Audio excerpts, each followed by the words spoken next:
One time, I wanted to have a bunch of my friends over to watch TV, not unlike this TV that just showed up magically.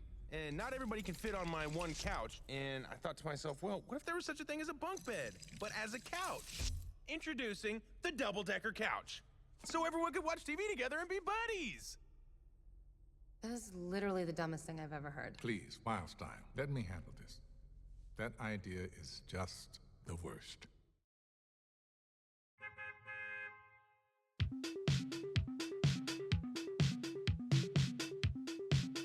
This is Chris, and welcome to the GYATT Fortnite podcast, where I've been playing Fortnite OG. Gee, I'm just playing this for quests, because the movement of our characters is slow.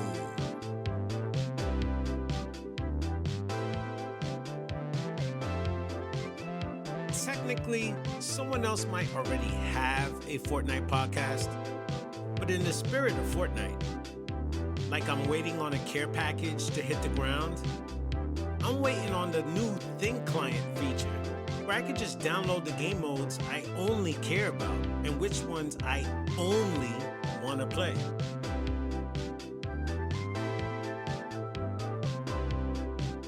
The game is playing smooth though. Yeah, it's taking up a lot of storage space on my hard drive. New Year's resolution for Fortnite is to lose some of the extra gigabytes for next year so it could be slim, trim, and outside showing its muscles off.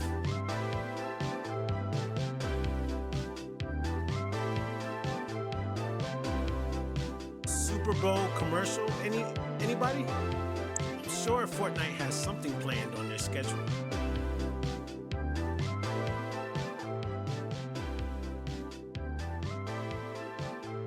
I'm excited to hear that the DC skins will make their final way back to those of us who passed on them when they first arrived. I have the V-Bucks for you to move into my locker.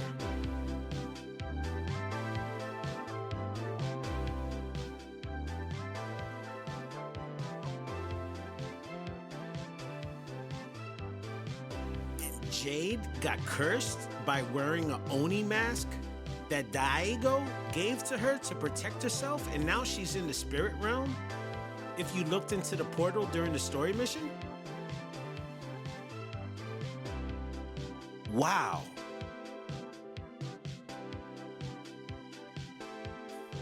GYATT! Let's talk Fortnite.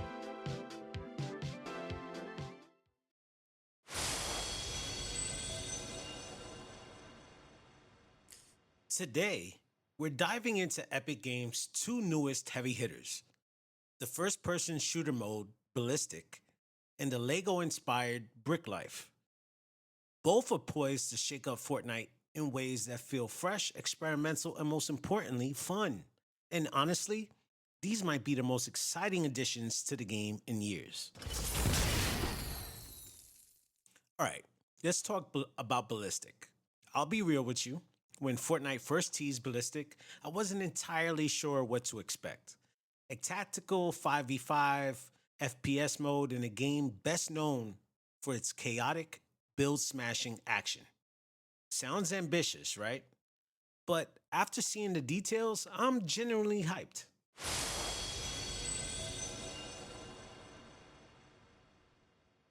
This mode feels like Fortnite is saying, hey, we see you.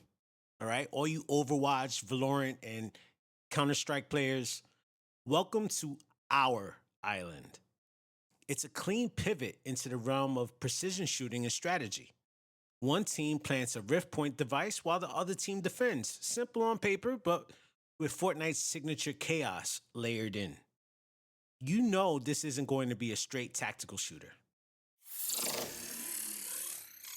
What gets me the most excited, though, is the fact that this mode is entirely first person. This is something Fortnite players have speculated about for years. And now, not only are we getting first person gameplay, but it's paired with objective-based, team-oriented rounds that reward both skill and smarts. It's not just about racking up kills. It's about playing the map, outthinking your opponents, and working with your squad. So, here's the real question. Is Ballistic Fortnite's way of creating something that rivals tactical shooters? Maybe. And if it succeeds, does it shift how people perceive Fortnite? Because to me, this isn't just a game mode, it's a statement.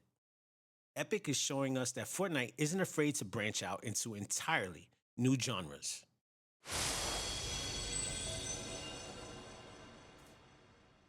All right, now let's flip the script and talk about something totally different.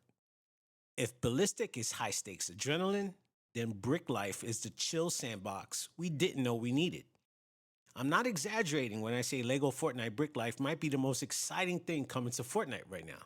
Imagine a vibrant Lego city, Brick Bay, where you and 31 other players can live out your wildest role-playing dreams. You want to be a delivery driver? Sure, go ahead. A DJ hosting a rooftop party? You know it's going to happen. Absolutely. Or maybe you just want to design your dream Lego house or apartment. It's giving me GTA Online vibes, but filtered through Fortnite's playful, family-friendly lens. And I'm here for it. What makes this even more appealing is the creative freedom it offers.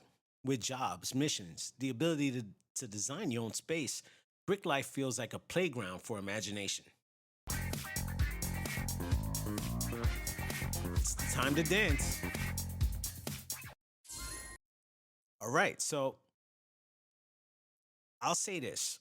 For me, this mode represents everything great about Fortnite's collaboration with LEGO. It's not just about slapping a LEGO skin on a character. It's about creating a space where players of all ages can express themselves. And let's be honest, who wouldn't want to drop into Brick Bay and see what kind of chaos unfolds? Here is why both these modes, Ballistic and Brick Life, they're big deals. They both expand what Fortnite can be. They're not just additions to the game. They're new dimensions. With Ballistic, Fortnite is saying, hey, we could do competitive shooters. We could do them well. With Brick Life, it's here's a mode for the builders, the dreamers, the creators. These modes cater to completely different types of players. Yet they both stay true to what makes Fortnite, well, Fortnite. For someone like me who loves the variety this game offers, these additions are game changers. They give us more ways to connect with the game and each other. And let's not forget, both modes are bound to inspire some incredible moments. Imagine clutching a win in Ballistic with your squad cheering you on, or hosting a house party in Brick Life and seeing it turn into absolute chaos. Fortnite is more than a battle royale now. It's a platform for creativity, competition, and connection. And Ballistic and Brick Life are perfect examples of that evolution. So here's my question for you. Are you ready to embrace these new Fortnite experiences? Whether you're sweating it out in Ballistic or chilling in Brick Bay? One thing is for sure, I'm going to be playing. And Fortnite just keeps finding ways to surprise us.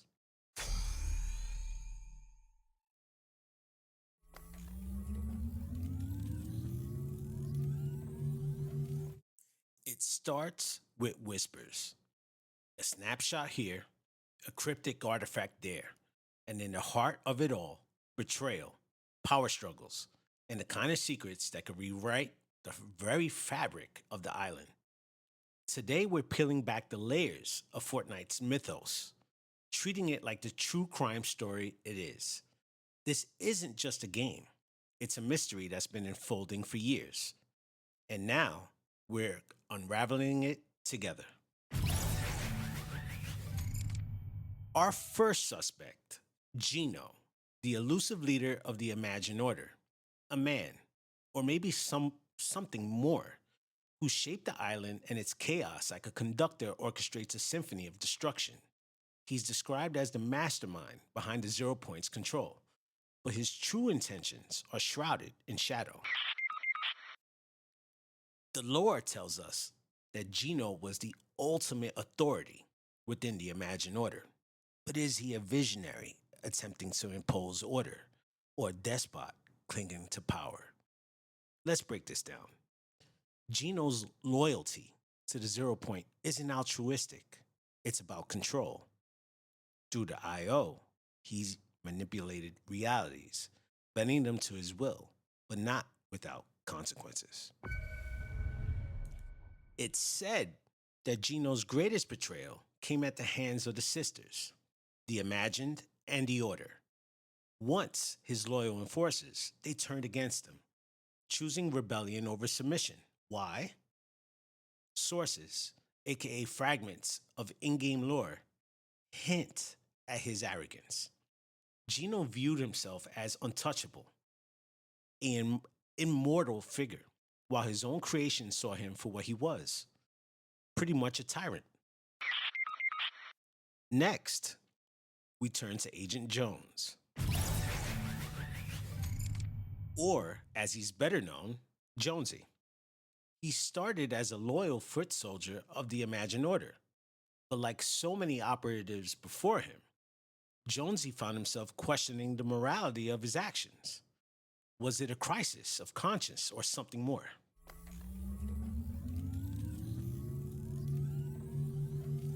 I believe it was something more. Jonesy's defection wasn't just a betrayal, it was a declaration of war. By joining forces with the Seven, he became the linchpin in the island's resistance against the IO. But here's the twist.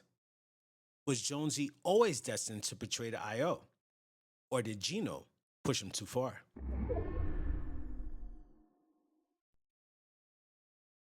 Some argue that Jonesy's shift wasn't entirely his choice.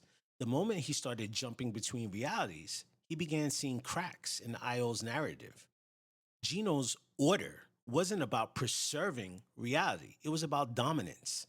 For Jonesy, the betrayal wasn't personal, it was survival. But Jonesy isn't innocent. His reckless dimension hopping destabilized the island further. How many fractures in reality can we lay at his feet? And what secrets is he still keeping? Jonesy isn't just a hero. He's a bit of a wild card, as we've mentioned before, through all of these realities. Now, the Seven, the self-proclaimed saviors of the island, they oppose the IO, but are they really heroes or just another faction vying for control? We're going to examine it right now. The Seven are led by the Foundation, a stalwart leader with a rigid sense of duty. But cracks appeared in their unity with the revelation of the Paradigm's secret alliances. Accusations flew, trust eroded. The Paradigm's betrayal, or what the Foundation perceived as one, wasn't born out of malice. She made choices to protect the island, even if it meant allying with forces the Seven didn't trust. This begs the question, is loyalty to the group more important than loyalty to the cause? The Seven's greatest weakness may not be the IO, but their inability to reconcile their differences. And with members like the scientists mysteriously vanishing, one has to wonder, what secrets are they hiding from each other? Even from us? And now, we arrive at the darkest entity in this investigation, the Nothing. That's right. If the 0 Point is the heart of the island, then the Nothing is its shadow, a cosmic force of entropy, devouring realities and leaving only silence in its wake. The Nothing represents chaos, but unlike Geno or the Seven, its motives are incomprehensible. It's not about control or resistance, it's about annihilation. Characters like the Herald and the Cube, they act as its emissaries, spreading its influence. But the question remains, is the Nothing truly sentient, or is it an unstoppable force of nature? The betrayal tied to the Nothing is one of complicity. The Herald's allegiance to this force of destruction begs the chilling question: why would somebody willingly serve oblivion? Is it faith, desperation, or something we can't yet understand? What's terrifying is the realization that the nothing doesn't need to betray anybody. It simply consumes. Its power dynamics aren't rooted in deception, but in inevitability. And our last suspect is the island. Okay, so you're saying right now, the island. So what does this all mean? Geno's obsession with control, Jonesy's rebellion, the Seven's fractured unity, and the Nothing's inexorable pull, all of it points to one truth. The island itself is the ultimate enigma. Is it a battleground, a prison, or something else entirely? The island isn't just the setting. It's a character in its own right. Every loop, every fracture, every battle royale, it's all part of a larger narrative. But who's writing the story? Is it Geno, the nothing, or something, or someone we haven't even considered yet? And that's my most prominent unanswered question. I believe there's somebody else out there that we haven't considered. Maybe they haven't even been presented to us. The island is more than just a battleground, more than the setting for endless loop of survival. It is a living enigma, an omnipresent force whose true purpose and nature remain tantalizingly out of reach. Every battle, every loop, every fracture in the surface seems to hint at something larger, a grand design that none of its inhabitants truly understand. But the question that haunts us is simple. What is the island, really? Is it a prison designed to contain some unimaginable power? Or is it the opposite, a sanctuary meant to protect its inhabitants from forces far more dangerous than we could fathom? The 0 point pulsing at the heart of it all serves as a gateway to infinite realities. Yet it seems almost fragile, vulnerable to manipulation and destruction. Why would something so powerful also be so precarious? And who or what designed it that way? The island's constant reconfiguration, every season, every chapter, raises even more questions. Each reality altering event feels deliberate, as though the island is resetting itself with a specific purpose in mind. But whose purpose is it? Is it the island sentient, reshaping itself according to some intrinsic will? Or is it being manipulated? It's every transformation part of a larger game orchestrated by unseen hands. If it is alive, does it feel? Does it grieve for the countless lives it's lost in its loops? Or is it a cold, unfeeling machine, indifferent to the chaos it unleashes? All these questions. What of the loop itself? This endless cycle of life, death, rebirth seems to strip its participants of their memories. Yet fragments of their former selves persist. Is the loop a mechanism of control meant to keep its players trapped in a perpetual state of conflict?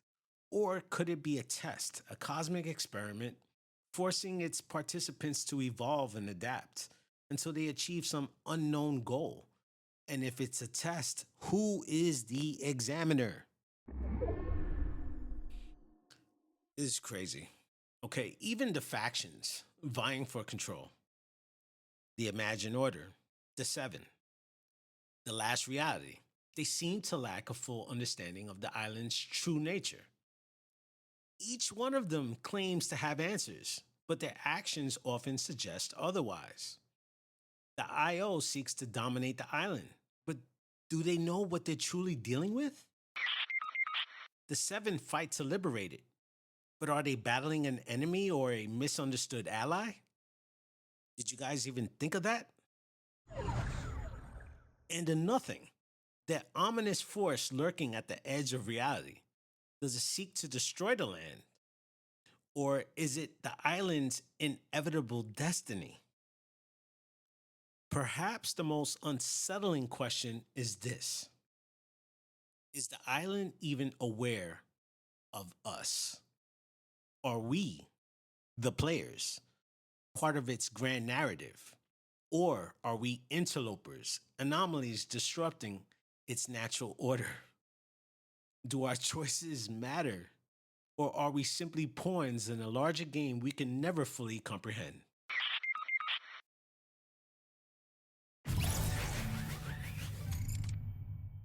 So I pose this question: what if the island is alive? What if every betrayal, every alliance, every power struggle is just part of its design? The players aren't just characters, they're pawns. And we're left wondering, who's playing the game?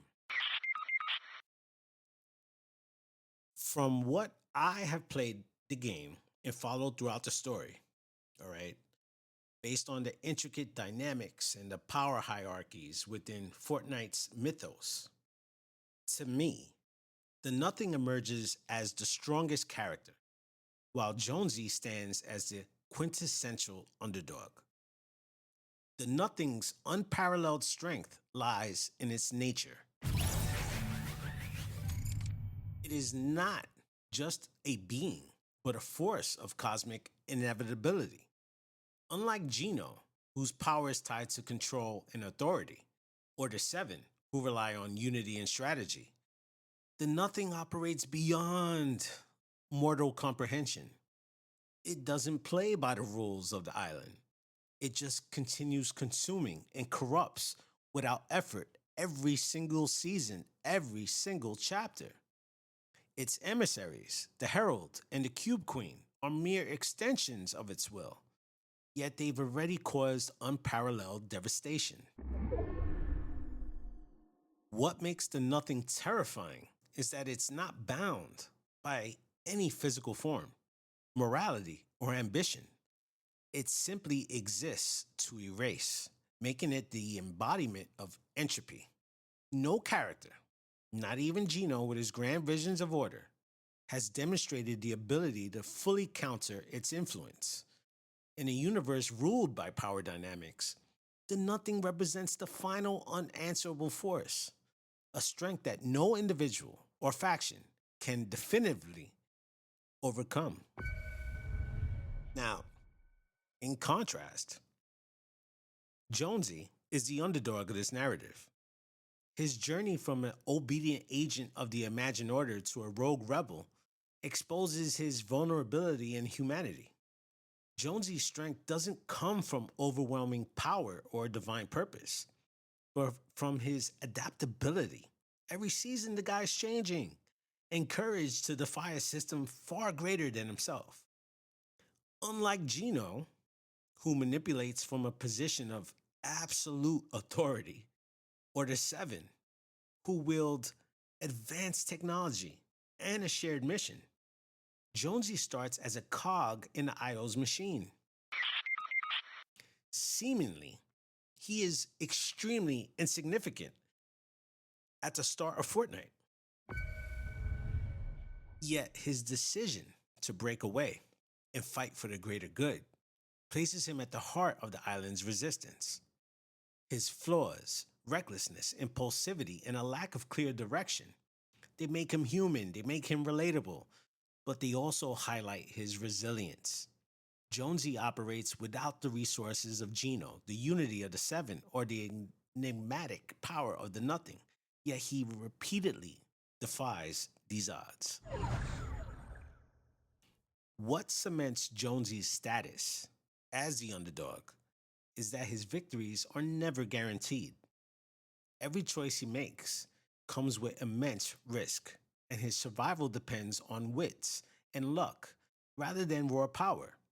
While the Nothing looms as an unstoppable force and Geno commands armies, Jonesy represents the spirit of resistance in its most vulnerable form. A single individual daring to stand up against entities far beyond his scope. Ultimately, the Nothing is the strongest because it transcends conventional limits, whereas Jonesy is the underdog because he exists on the periphery of these grand schemes, fighting battles that seem unwinnable, yet refusing to always surrender. Their juxtaposition encapsulates the essence of Fortnite's mythos, the clash between overwhelming, incomprehensible power and the unyielding determination of the human spirit. So, as you can see, the mythos of Fortnite isn't just a story, it's a labyrinth full of twists, betrayals, and unanswered questions, a whole ton of them about the island. We've scratched the surface, but the island's secrets run deeper than we can imagine.